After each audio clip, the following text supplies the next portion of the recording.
Yeah, so the way this is going to work today is that I'm going to spend about 5 minutes teeing up the Feed Collaborative, and then Sarah is going to talk a little bit more about some of the work that she's done in our context, and then Dan's going to do likewise for Rothe. Right. So, so the Feed Collaborative, as Stacy mentioned, is a program in food system innovation and education here. We are located in the School of Earth Sciences, School of Earth Energy and Environmental Sciences, pardon me, and specifically within the Earth Systems program. We have two primary objectives, and one is to equip and inspire the next generation of leaders in the food system. And I'm going to publicly shame Christine, who was on the panel before, because she was a student in one of our classes, and didn't mention our heavy influence in her doing what she's doing. But I think she's actually a perfect example of the type of student that we're looking to really create in their involvement and exchange with us. The second part of what we do is we accelerate the good work of people working outside of Stanford in the food system. And the way that sort of all that comes together in its essence is that we identify people who we think of as really working on big, messy, systemic problems of importance in the food system. And then we bring them into our work as project sponsors. And we then form classes, workshops, and in the case that Sarah's going to mention, summer internships, where students learn human-centered design, or design thinking as some of you may know it, and then use that as a problem-solving process to work on these problems provided by our thought-leading project sponsors. And the goal is to turn back an innovative solution to our project sponsor. So that's kind of how we work. Today, Sarah and I are going to talk about an actual example, sort of all the jargon now out of my mouth. We're going to talk about something real. And the project that we're going to talk about started about 3 years ago, and we formed a collective impact group with a number of leading local thought leaders in our regional food system, those being Pie Ranch, Tomcat Ranch, the Peninsula Open Space Trust, and an organization called the Mixing Bowl. And we spent about a year working together to articulate what we ended up calling our agenda for innovation. And this agenda for innovation is essentially 4 what we would call problem statements that we all sort of agreed on as being really important. And the one that Sarah ultimately ended up working on was a need that we identified both in our regional food system, but also more broadly in the national and global food system, for that matter, is a need to support and train the next generation of farmers. What's happening is that there's an emerging market for small, diversified, sustainable, organic food. And that's creating an opportunity for farmers to come into that space. There's also what many people are predicting to be a pretty major transition in the dynamics of farm ownership in the United States as our farmers age out of the system, and we're looking at sort of well, we're not sure what's going to happen. But in both cases, we know that we need new farmers to come into the system. And the challenge is that nearly 50% of all new farmers fail within 10 years.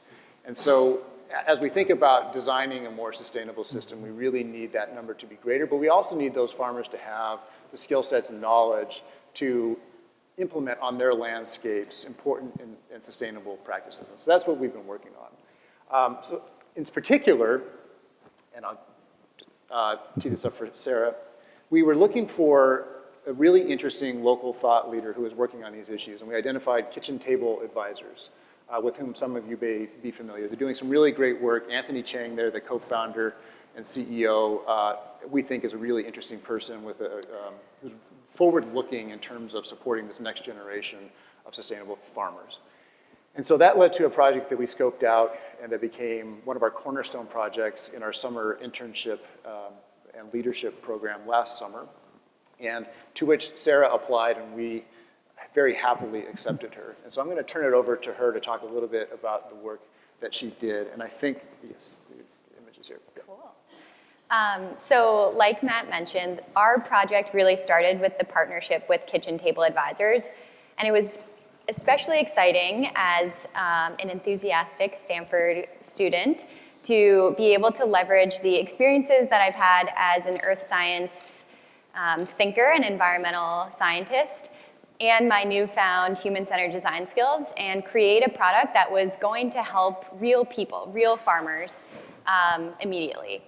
So with Kitchen Table Advisors, we began to narrow our focus of the scope of the problem. And Anthony, our contact at Kitchen Table Advisors, is doing an amazing job of helping beginning farmers establish and manage the first five years of their business.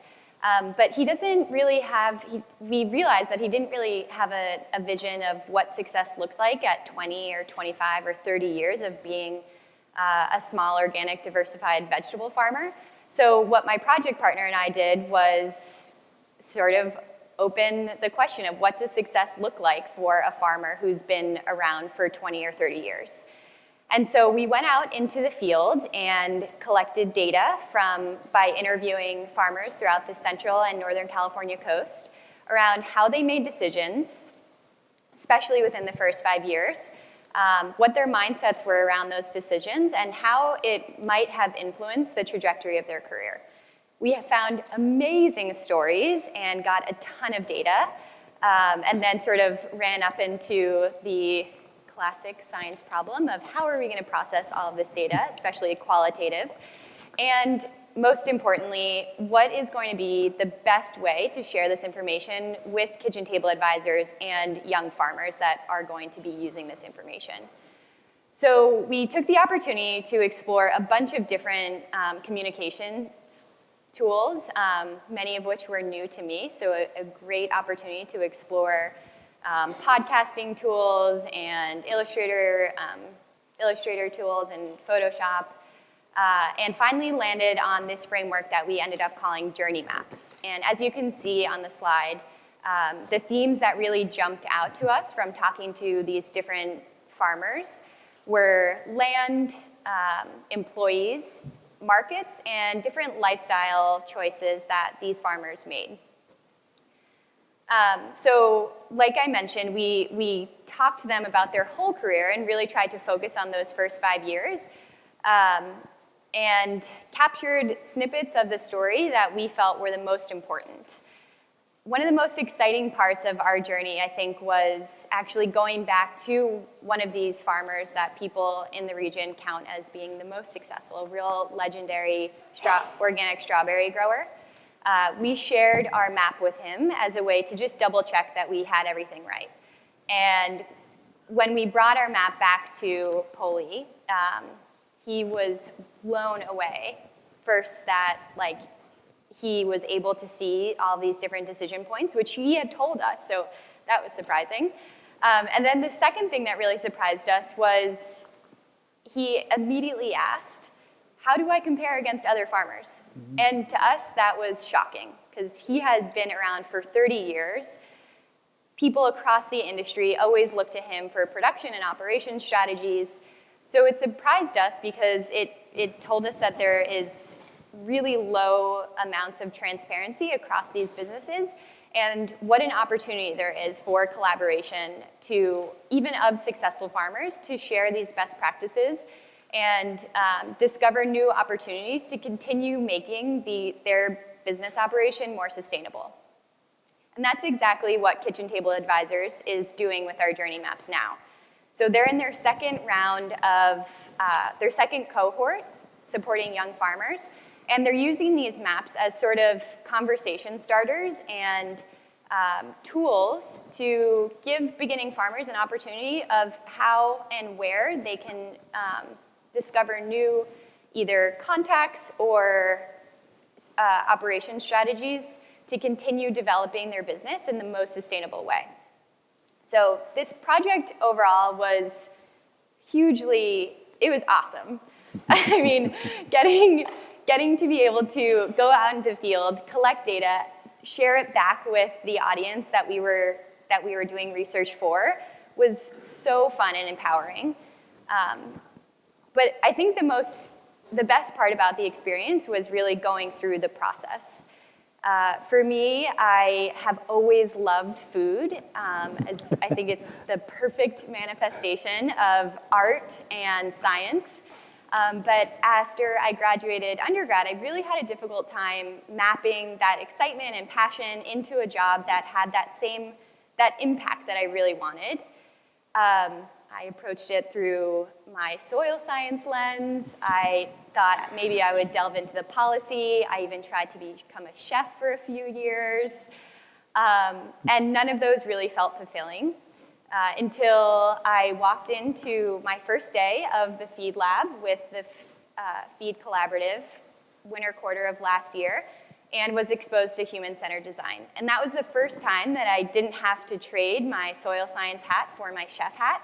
I was actually encouraged to wear all of them and develop a whole new suite of skills like visual communication and leadership, and develop a sense of curiosity that ultimately led to a sense of ownership over content that I hadn't yet experienced as a student.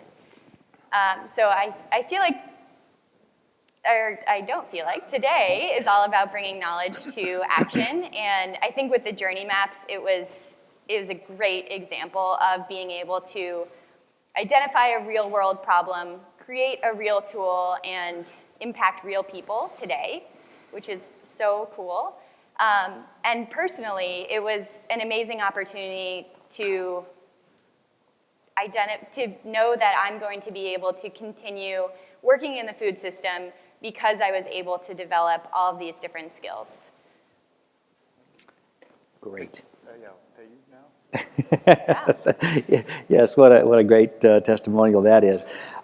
So let me do the flip side of what I think Matt and Sarah have just done, is to set up kind of what we're doing in the Energy Transformation Collaborative.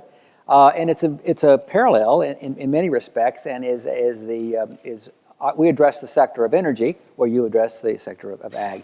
And so I really love the theme of the symposium, Knowledge to Action, because frankly, that is precisely right in the sweet spot of what I think our class and our intent is about. And so I was really, perplexed with how to answer the question this morning when Craig asked the question in that first panel, are we optimistic or not optimistic based on what we heard out of Paris? As a personal matter, I kind of raised my hand when I said I'm not optimistic. But what I am optimistic about is the fact that this next generation is optimistic. And that, to me, is very rewarding. You've heard from Sarah, you'll hear from Rob in a similar fashion, that I think there is a lot to be very optimistic about, because I think this next generation, if they're properly trained, are going to be the ones that actually solve the problem in ways that maybe our generation has not been able to. So just to set this up very, very quickly, so the idea of moving knowledge to the marketplace into action much more quickly is universal. There's no place where it's more important than in energy. And energy primarily because, we need a well-functioning energy system, and it's been that way for well over 100 years. It enables economic growth, it enables security, it enables prosperity. You need to have one. As such, it's driven by public policy. And so it's a heavily regulated sector. So at the federal level, at the state level, at the local level, there's this regulation, makes things complex. It's also capital intensive. Lots of investment is required. And as a consequence of that, there's a lot of machinery and a lot of moving parts that goes along with that. Our system today, I think, is now recognized as not being sustainable. It's not efficient. It's aging and increasingly unable to meet the needs of the future, if you think about it from the perspective of economics, environment, security, and those kinds of big parameters, which we ask our social systems actually to meet. Our premise with the class is that the inefficiencies in the system, and I think I love that panel that just completed, because I think in the container example, there's a tremendous amount of inefficiency, and when you have inefficiency, you have opportunity. And so our premise is that you can actually have solutions for this sector where you have more functionality at less cost. That's a premise on which you can really build businesses, you can build capability, and it doesn't become a debate about whether you need to be green or not green. It's really economics in a lot of ways, and so it does offer some opportunity. And so this class was conceived of by the Precourt Institute leadership with this notion of we need something that can train critical thinking skills for our next generation, for our students, that can look at these very intractable problems and come up with some really elegant ways in which to solve them. So it's graduate level, it's multidisciplinary, it is to a large degree it's focused on developing a solution to a real-world problem that can actually be implemented at scale and with some speed. Okay, that sounds kind of daunting.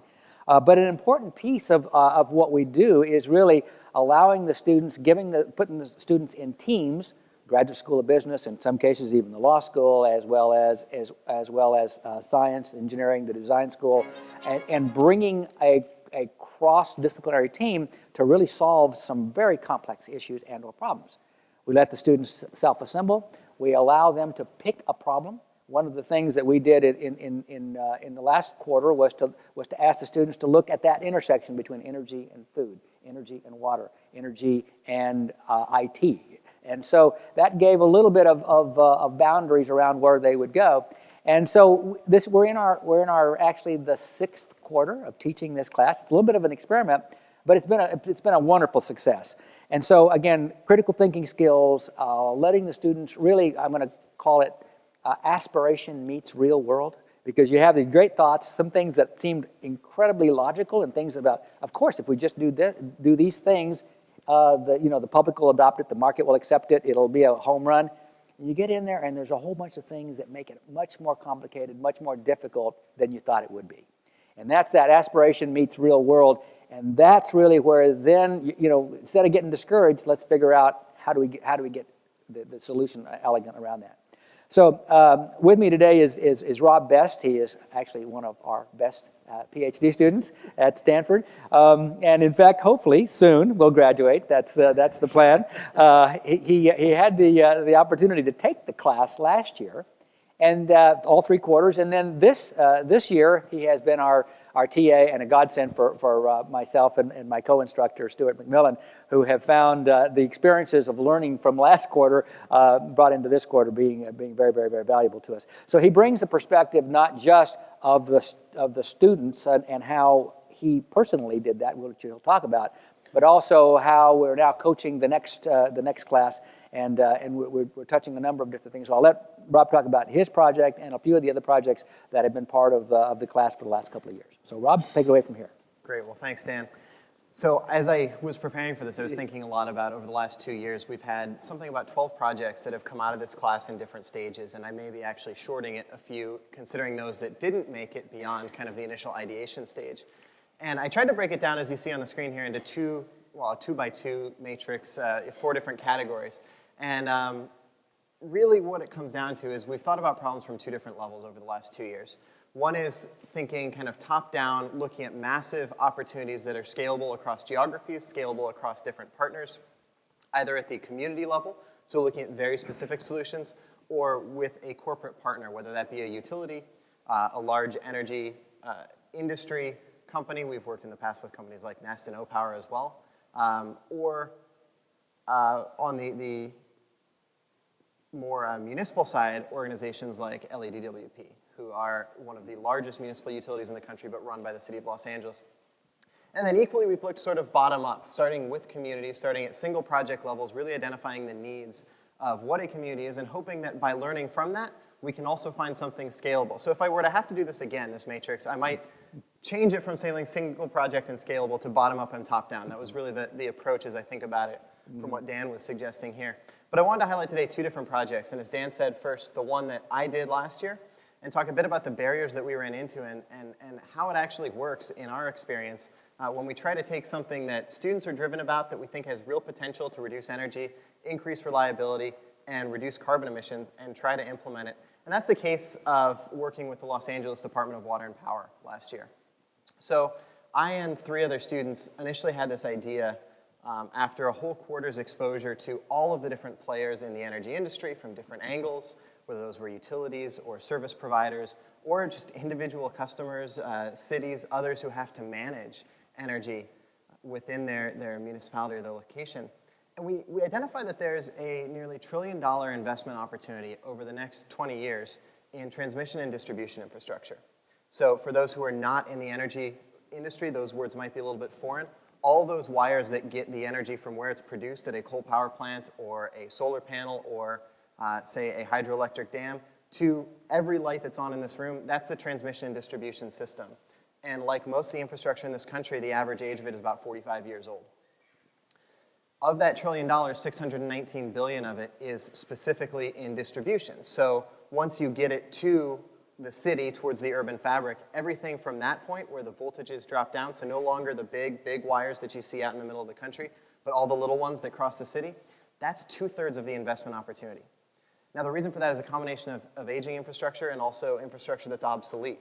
As loads have grown, it hasn't necessarily kept up. And so it was that second part where we have opportunities that loads are growing because we have more people moving into the cities, or we have new electronics. I mean, just the fact that we have all of the technology that we do today means that there are different loads than when that infrastructure was built. So we were looking at that specifically and asking the question, in managing that and in managing that infrastructure investment, can we do it instead of just by upgrading new infrastructure, do it instead by applying energy efficient technologies, subsidizing solar power or the right demand reduction opportunities at different times of the day, so that rather than actually replacing a lot of that infrastructure, we might be able to use the same money to do something that will reduce emissions and obviate the need for some of that new infrastructure. Well, that was our thesis based on what we had heard from a lot of different partners, and it turned out that one of those that we had heard it from most strongly was the Los Angeles Department of Water and Power. And particularly in one of their areas, I don't know how familiar you are with LA, but there's a particular area that's isolated because it's in a canyon, so there's one transmission line that runs into the area, there's no redundancy, and that particular line is well over capacity. It's a very interesting problem for them, and so we were working with them to try and find a way, okay, can we actually reduce the power that goes into this? To cut a long story short on the solution, we used a lot of the techniques you heard about in the last panel, data analysis, some machine learning, some high-end heuristic optimization that used a lot of computing power, which is well beyond what DWP knows how to throw at some of their problems. And we came to what we thought was a very interesting and compelling solution. We found that actually, yes, we could offset the need over the next 15 years for additional distribution investment just by application of energy efficiency and solar and storage, batteries especially located at the homes. We ran into two challenges. Number one is that this was completely different from the way that the Los Angeles Department of Water and Power thought about planning any of their infrastructure, especially solar power, which they see as this upstart insurgent technology that's taking away from some of their customer base, and also that they don't trust not to cause other reliability issues on their grid. And in the scope of 3/4, we didn't have the time to fully model all of the electrons flowing on their network to prove to them that wouldn't be the case. But trust me, it can be done, and it's not actually the problem they think it would be. And the second, and this was the more interesting one, is that our model worked given that we had certain data. Well, the challenge was that whereas I envy the amount of data that you were able to collect, the Los Angeles Department of Water and Power and many, many other utilities, they are not unique in this, and I don't mean to make them sound backwards, but they are one of a number of utilities that still keeps records manually in notebooks. So to have any sense of what the power flows were, even at a macro, what we considered to be a macro level, looking at the entire region of 10,000 homes in their area, to even know what that power was every hour, we would have had to sit there and copy into our laptops every single data entry in that notebook over the last 20 years. So we have a solution. We think it works well. We're seeking other partners when, of course, June rolled around and half of the students working on the project graduated for greater opportunities. There are two of us still here who are still working on this effort. We're looking for other partners with whom we might have additional data and hoping that there might actually be a there when we're all done.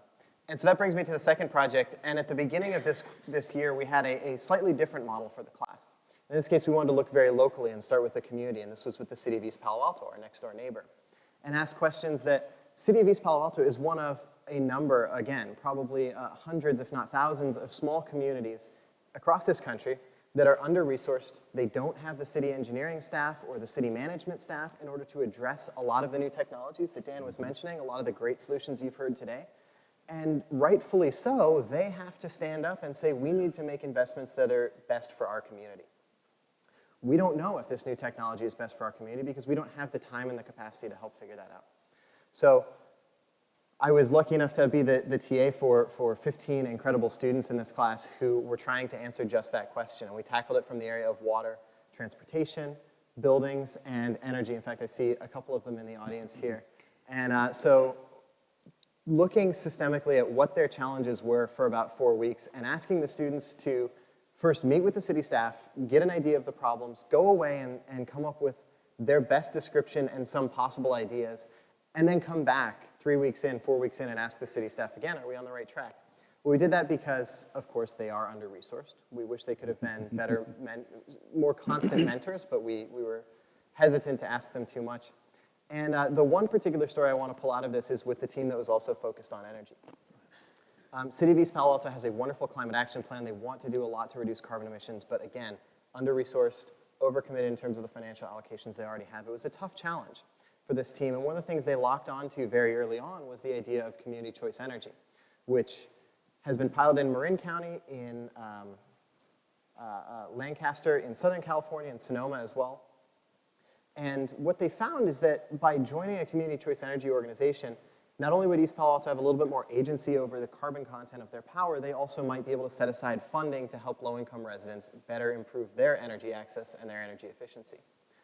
They came up with this idea without talking to the city, came back 4 weeks in and pitched it to the city manager and the finance manager, who immediately jumped on it, said, we've thought about this, we like the idea, but here are the list of 40 questions that we have before we can even consider this in front of city council. That would be daunting for a lot of students, but these 4 in particular took that back and took that as their challenge and said, okay, let's go answer these questions.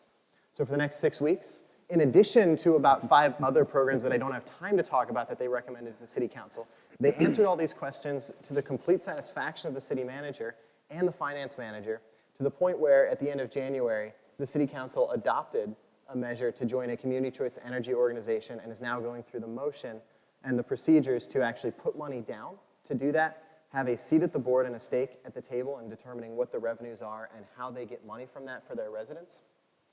And all this to say that they wouldn't have done that without the student involvement.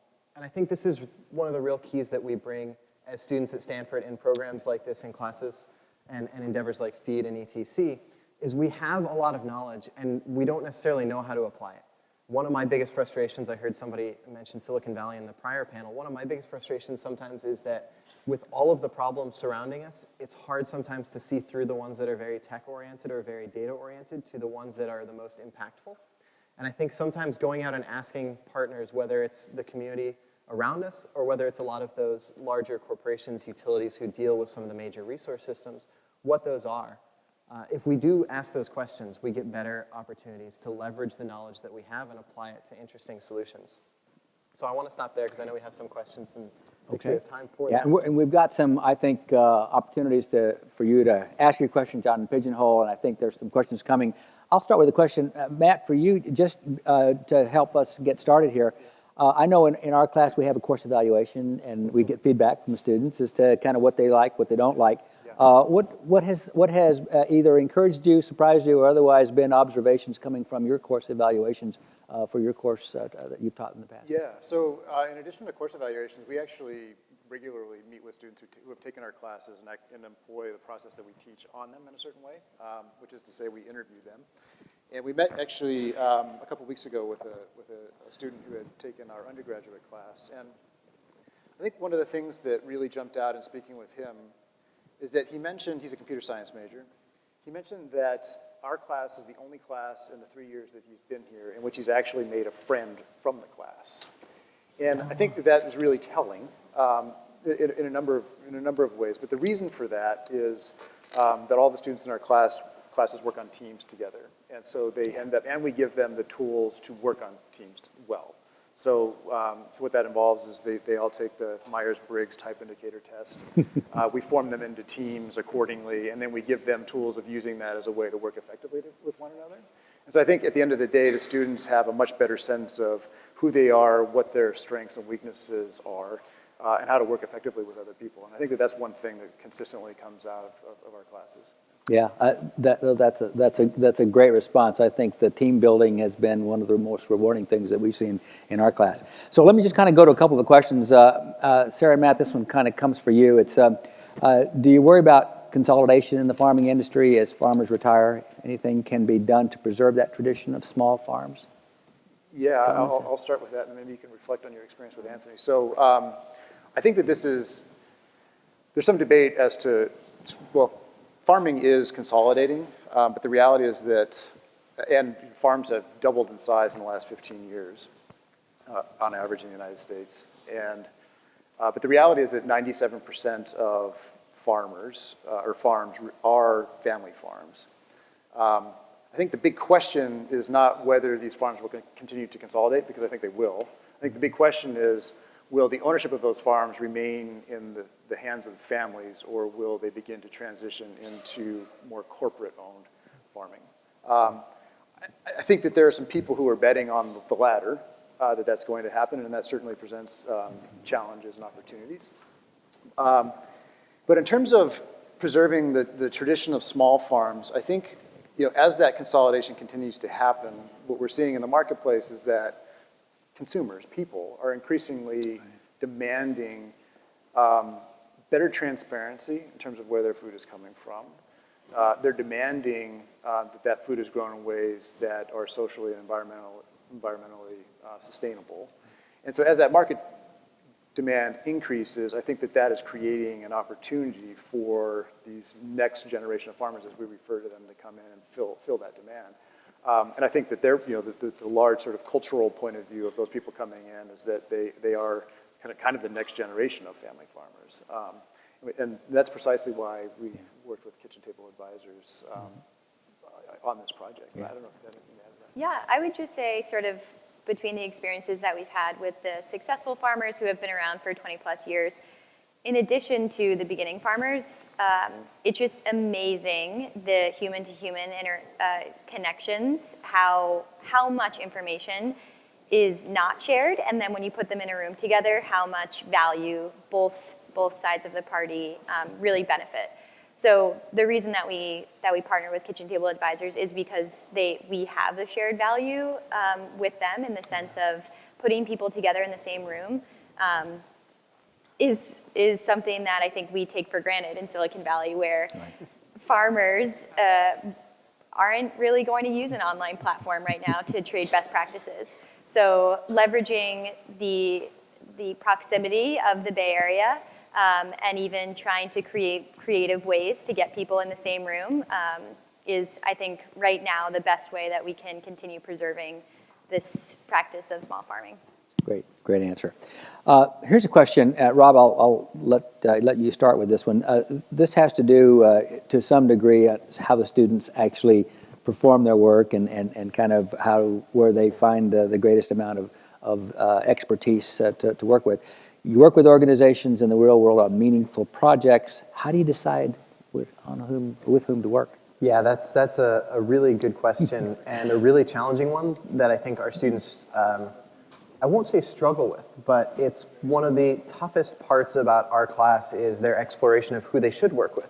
The reason I say that is that we're unique in, as Dan mentioned, it's a 1 to 3/4 experience depending on the scope of project and the student who wants to be a part of it.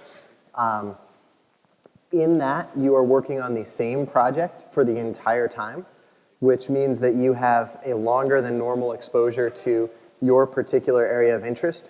And we give nothing to the students at the start. We don't give any suggestion on here's what you should do. There's no seed, there's no requirement on meeting certain criteria other than process criteria.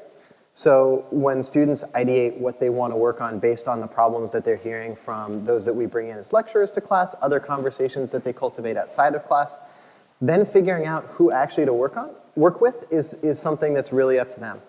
So it's worked a lot of different ways.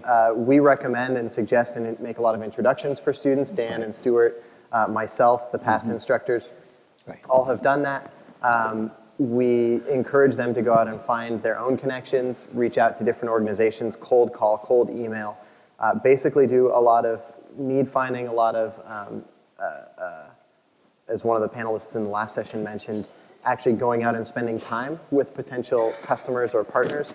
And then eventually, one of the things that we struggled with on the LADWP project was what actually is the right case. And we ultimately settled on picking a partner utility that had the right technical criteria. In this particular location in their jurisdiction, this was one that had all the right technical criteria we needed to work with. But as an example of one of the detriments of it, this was a very upper class, predominantly white neighborhood in Los Angeles, where there are a lot of others that from a social perspective would benefit a lot more. were the same sort of technology solution applied in those cases. And this was something that we really wrestled with as a team because we didn't want to be seen as doing something that was just advantaging an already privileged community. Yeah, great answer. Let me go back to ag question that we've got here. Are there any specific resources like the Environmental Working Group, but for farmers that help consumers choose farms that are transparent in their practices? So throw it back over to you two. Yeah, I think the short answer is if there is, I'm not aware of it, and this is part of the challenge. I think most consumers solve this problem by shopping at farmers markets or by using online grocery stores like Good Eggs, which is very transparent, it's supply chain, and they have a better understanding of where their food's coming from. But currently there's not really a great resource of which I'm aware that creates a way for consumers to know sort of at a mass scale who are fitting certain criteria and not. Here's a question specifically addressed to me, and that are, the issues and/or projects that students focused on aligned with the funding priorities of the Department of Energy. And that's actually, so I've spent a lot of time in the Department of Energy, and I think there's a number of alignments I think that are quite important, and it really has to do with adoption of technology. There's a big focus on making sure that I used to say when I was in my lab job, our mission is not complete until the market adopts the technology. Having the next technology that could potentially have great impact, but doesn't get adopted, is not finishing the project. The difficulty and challenge with that is many of those are not technology issues. They are issues that deal with regulatory policy, with a whole set of business conditions. I always am amazed at how well aligned the budget for the Department of Energy's research programs is correlated or anti-correlated with the price of oil.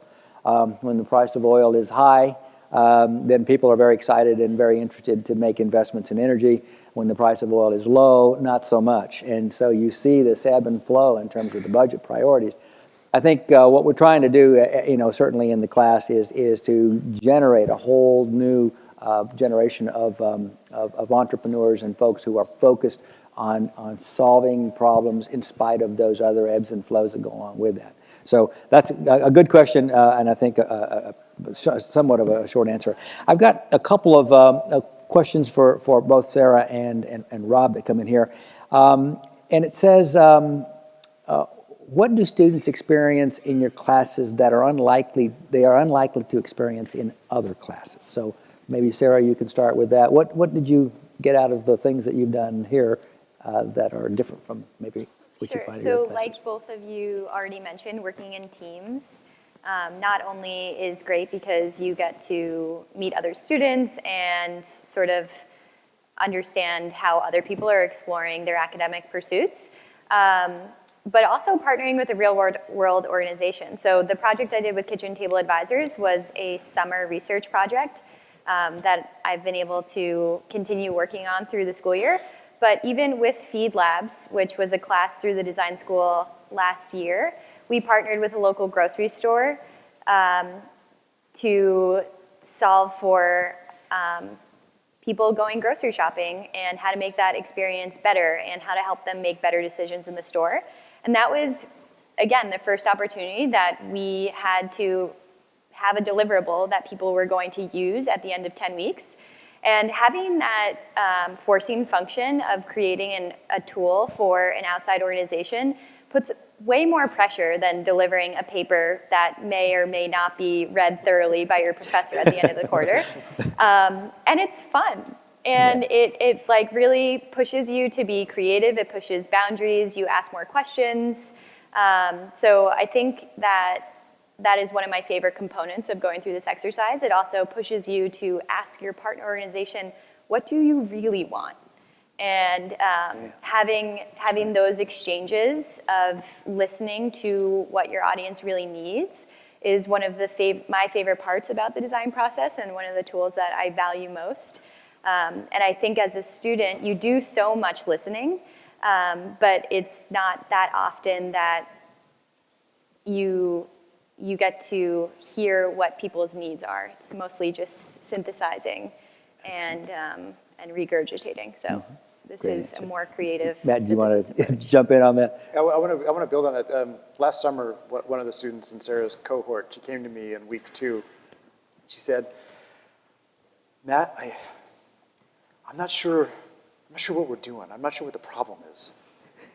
And the point of human-centered design is to really engage with people to define the problem from their point of view. And it's the first time that many students come into our class where there isn't a clearly defined problem with one answer, which is also to say that I think students experience failure in our class as something that we certainly design intentionally and that we celebrate and that we try to accelerate as quickly as possible as a way for them to get to the best solution to this problem that they've identified. And for many students, that can be challenging in the first experience of it. That's great. Rob? I want to add a couple of things to that, and I want to echo the asking over and over again, but what do you really need? And whether that's of partners or of your own solution, we do a lot of that as well, and I think that's definitely one of the highest value experiences. In addition to that, I've already mentioned a lot of the exposure, the exploration that students do either through lecturers in the class or through their own partnerships, and for me that was, I think, one of the most, not to make a pun here, transformative experiences in the course.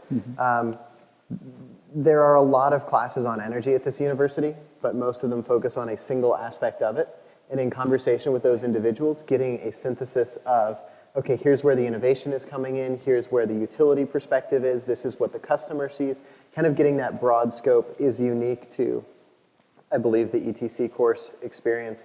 And then the last thing, we do a lot of in-class reviews. We present to each other more or less each week, and when your peers are engaged and giving you feedback, pushing your ideas, I think I know that happens in other courses. I think we do it to a greater level by percentage of time, and I think that's a really cool experience to figure out how to engage and critique your peers' projects as well. Yeah, and like Matt, I'll just add a little bit of my own personal observation as well. It was really interesting. About halfway through the last quarter, we had one project where they had come up with what they thought was a really, really good idea, and they went and researched it some more, and then they came back all discouraged and said, somebody's already doing that, and they were so discouraged. It's oh my gosh, like they didn't have the unique solution. And it was a teaching moment for to be able to say, no, this is actually, you're actually onto something. This is really important and something that you can really take to the next level. So anyway, the idea of getting engaged and doing and learning as you do hands-on is really a valuable part. I think I'm supposed to close at this point. Let's give all these folks a great hand for a wonderful combination.